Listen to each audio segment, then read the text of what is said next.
Hello friends, मैं दीपशिखा आपका स्वागत करती हूँ स्कूल एंट्रेंस में। और आज हम सॉल्व करने वाले हैं सीएचएस क्लास 11 का मैथमेटिक्स ग्रुप का प्रीवियस ईयर क्वेश्चन पेपर।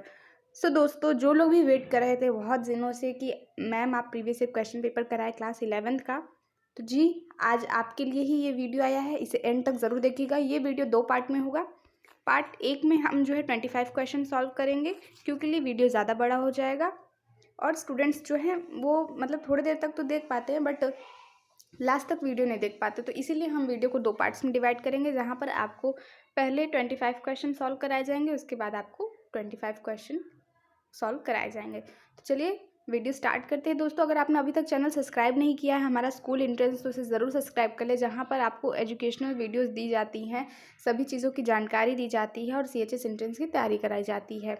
तो इसलिए आप चैनल को ज़रूर सब्सक्राइब कर ले। और आज का हमारा सबसे पहला क्वेश्चन है जो कि हिंदी से शुरू हुआ है।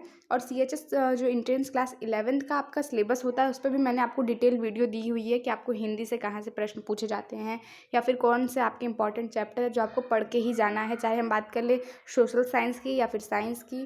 तो सभी चीज़ें बताने के बाद यहाँ से आज हम स्टार्ट कर रहे हैं। हिंदी का पहला क्वेश्चन है कि पन्ही शब्द का तत्सम रूप कौन सा होगा। 4 ऑप्शन आपके सामने दिए हुए हैं। इसका राइट आंसर आपका आ जाएगा उपान। ठीक है, पन्ही शब्द का तत्सम रूप होगा उपान। आगे बढ़ते हैं। तुम्हें राम को आने तक की प्रतीक्षा करनी चाहिए।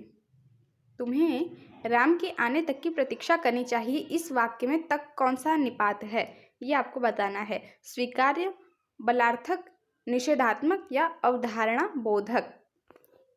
तो बताएं आपको इसका राइट आंसर क्या लगता है। दोस्तों, इसका राइट आंसर हो जाएगा बलार्थक। ठीक है, क्योंकि उसके आने तक प्रतीक्षा करनी चाहिए, तो यहाँ पे एक बलार्थक दिख रहा है, तो ये निष्पात होगा आपका बलार्थक। चलिए आगे बढ़ते हैं।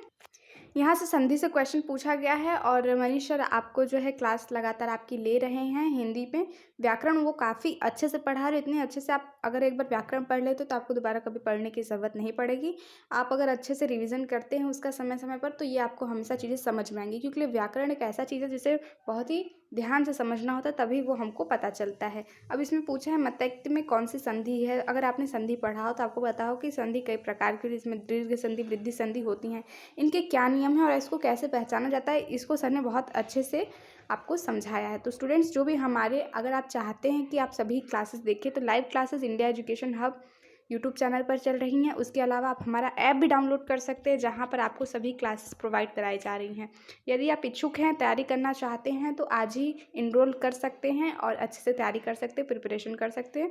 और ये आपके मार्क्स में बेहतर स्कोर कराएगा, ये हम आपको गारंटी देते हैं। आपको जो पढ़ाया जाता है वो बहुत ही अच्छे से पढ़ाया जाता है और एंट्रेंस एग्जाम के पॉइंट ऑफ व्यू से ही पढ़ाया जाता है।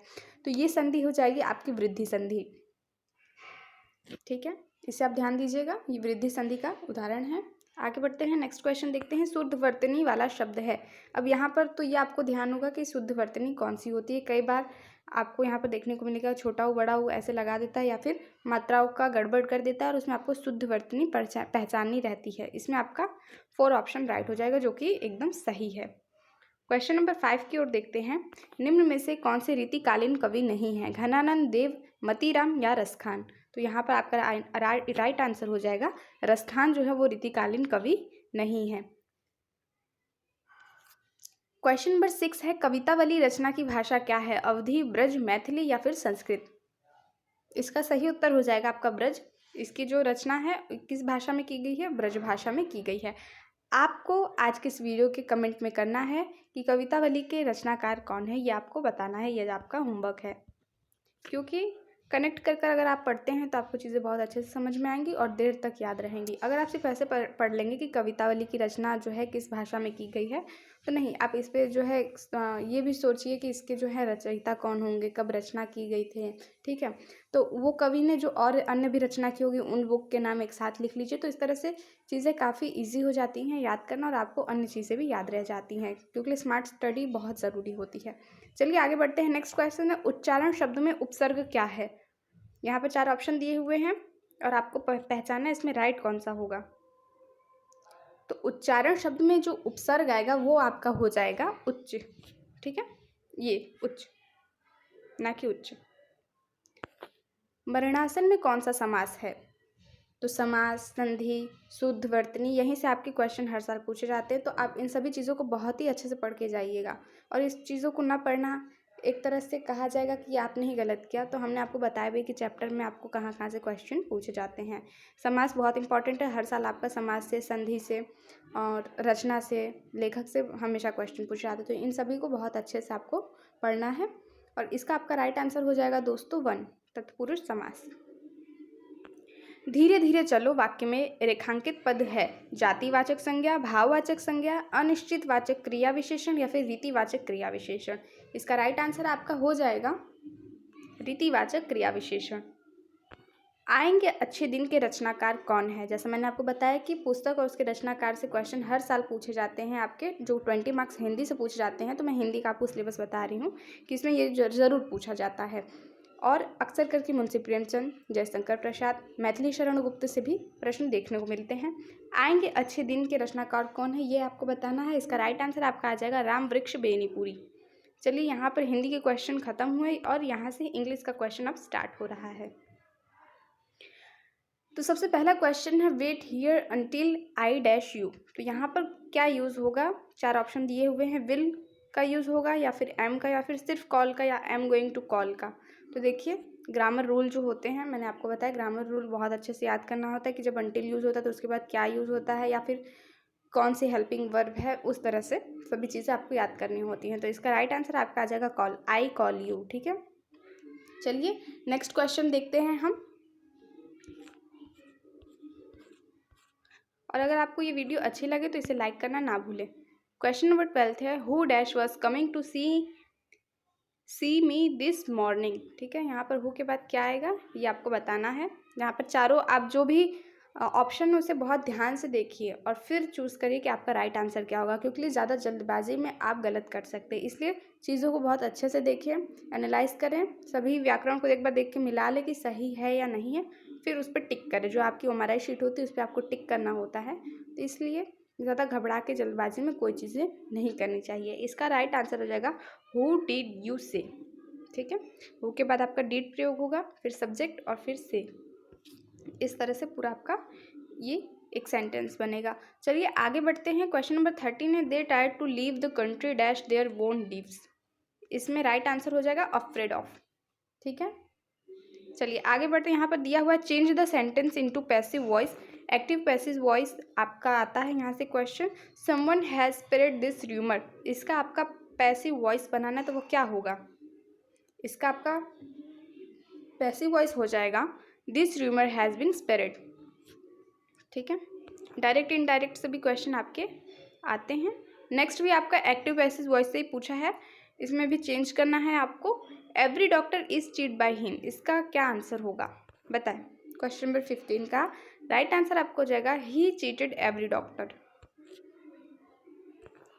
दोस्तों यहाँ पर हम आपको ज़्यादा टाइम नहीं दे रहे हैं, जो भी आंसर आपको बताए जा रहे हैं वो मैं तुरंत बता दे रही हूँ, ताकि आप इसे देखकर जो है एक बार रिवीजन करके समझ सके कि कहाँ से क्वेश्चन आते हैं, कैसे क्वेश्चन आते हैं और आपके कितने राइट आंसर है। ज़्यादा टाइम लेने से क्या होगा कि वीडियो बहुत ज़्यादा लंबा हो जाएगा। ठीक है, तो इस चीज़ का ध्यान रखते हुए कि ज़्यादा लंबा भी ना हो, आपको अट्रैक्टिव भी लगे, अच्छा भी लगे, इसीलिए हम आपको जल्दी जल्दी आंसर बता रहे हैं। तो चलिए क्वेश्चन नंबर 16 देखते हैं। Identify the correct spelled word. यहाँ पर भी करेक्ट वर्ड आपको बताना है कौन सा होगा, तो आपका थर्ड वाला सही होगा, ACQUAINTANCE। ठीक है, ये आपका राइट हो जाएगा word. Question number 17 the correct meaning of idioms क्या होगा? अ ब्लैक शिप का मतलब क्या होता है? ये तो बहुत बार पूछा गया है। अ ब्लैक शिप का मतलब, इसका मतलब क्या होगा ये आपको पता ही होगा, अनलकी पर्सन। ठीक है, नेक्स्ट है what is the study and science of time called. इसका आंसर हो जाएगा होरोलॉजी। क्वेश्चन नंबर 19 है who is the author of book becoming. तो ये करंट अफेयर से आपका क्वेश्चन आ गया, जो कि इंग्लिश में पूछा गया है। तो करंट अफेयर से 1-2 क्वेश्चन हर साल पूछे जाते हैं। इसका राइट आंसर आ जाएगा आपका बिकमिंग का मिशेल ओबामा, जो कि ऑप्शन 2 आपका राइट है। चलिए अगला क्वेश्चन देखते हैं। Fear of ends is called. जैसे कि अगर हमें वाटर से डर लगता है, पानी से डर लगता है, तो उसे कहते हैं हाइड्रोफोबिया। ऊंचाई से डर लगता है, तो इसी तरह से कई चीज़ें हैं जिससे इंसानों को डर लगता है। जैसे कि कोई भीड़ में रहता है तो उसे भीड़ से डर लगता है, या फिर अंधेरे में रहने से डर लगता है। तो इसी तरह के बहुत सारे डर होते हैं, जिसके लास्ट में आपको फोबिया देखने को मिलेगा। फोबिया का मतलब होता है डर। यहाँ पे पूछा गया है कि चींटियों से अगर डर लगे तो उसे क्या कहेंगे, तो इसका ऑप्शन 4 आपका राइट हो जाएगा। ठीक है। क्वेश्चन नंबर 21 है, clean India mission was officially launch. Clean India mission जो है लॉन्च किया गया था कब? तो देखिए, जो क्लीन इंडिया है वो महात्मा गांधी जी के जो है जयंती पर ही ये लॉन्च हुआ था। ये आपको पता है 2 अक्टूबर, बट यहाँ पर आपको सन भी दिया हुआ है कि किस सन में लॉन्च किया गया था। बहुत इंपॉर्टेंट क्वेश्चन है, तो इसे आप ध्यान से याद रखिएगा कि 2 अक्टूबर 2014, ठीक है, 2014 में ये लॉन्च किया गया था। चलिए क्वेश्चन नंबर 22 देखते हैं कि फर्स्ट नोबेल प्राइज़ जो है वो किसे मिला था। तो आपको याद होगा कि फर्स्ट नोबेल प्राइज़ मैंने कितनी बार आपको बताया भी है कई अन्य वीडियो में भी कि नोबेल प्राइज़ सबसे पहले जो रविन्द्रनाथ टैगोर को गीतांजलि पुस्तक पर मिली थी। तो यहाँ क्वेश्चन नंबर 22 का राइट आंसर हो जाएगा रविन्द्रनाथ टैगोर। इनकी पुस्तक है गीतांजलि। ये भी आपसे पूछ सकता है आने वाले एग्जाम में, तो इसे आप ध्यान रखिएगा। क्वेश्चन नंबर 23 है, among of the following who was the confident Bharat Ratna year 2019। ये 2019 का ही पेपर है जिसमें आपको पूछा है कि 2019 का भारत रत्न किसे दिया गया था। इसका राइट आंसर आपका आ जाएगा दोस्तों प्रणब मुखर्जी, जो कि राष्ट्रपति रह चुके हैं प्रणब मुखर्जी, और अब इनकी तो डेथ हो गई है। तो इसका राइट आंसर हो जाएगा आपका प्रणब मुखर्जी। ठीक है। क्वेश्चन नंबर 24 है कि लार्जेस्ट सोलर पार्क जो है पावागढ़, ये कहाँ पर स्थापित किया गया है, ये किस जगह पर लोकेटेड है, किस स्टेट में लोकेटेड है, तमिलनाडु, केरला, महाराष्ट्र या फिर कर्नाटक। इसका राइट आंसर आपका हो जाएगा कर्नाटका। लार्जेस्ट सोलर पार्क कहाँ पर स्थापित किया गया है? इंडिया में कर्नाटका में। स्टेट ऑफ यूनिटी वो जो बनी है, बिल्ड हुई है, वो किस रिवर के किनारे बिल्ड हुई है? State of unity is build on which river? इसका राइट आंसर आपका आ जाएगा नर्मदा। ये भी मैंने आपको बताया हुआ कि यूनिटी जो है, स्टैचू ऑफ यूनिटी, ये दुनिया की सबसे बड़ी स्टैचू है जो कि लोहे से निर्मित की गई है, लोहे से बनाई गई है, क्योंकि सरदार पटेल को लोह पुरुष भी कहा जाता था। तो ये फैक्ट है आपका। और ये किस नदी के किनारे बनाया गया है? तो नर्मदा नदी के किनारे बनाया गया। तो जैसा कि मैंने आपको वीडियो को स्टार्टिंग में बताया था, आज हम 25 क्वेश्चन सॉल्व करेंगे और नेक्स्ट वीडियो में अगले क्वेश्चन देखेंगे कि क्या क्या पूछे गए हैं। Thanks for watching. आपको वीडियो पूरा देखने के लिए आप सभी का धन्यवाद।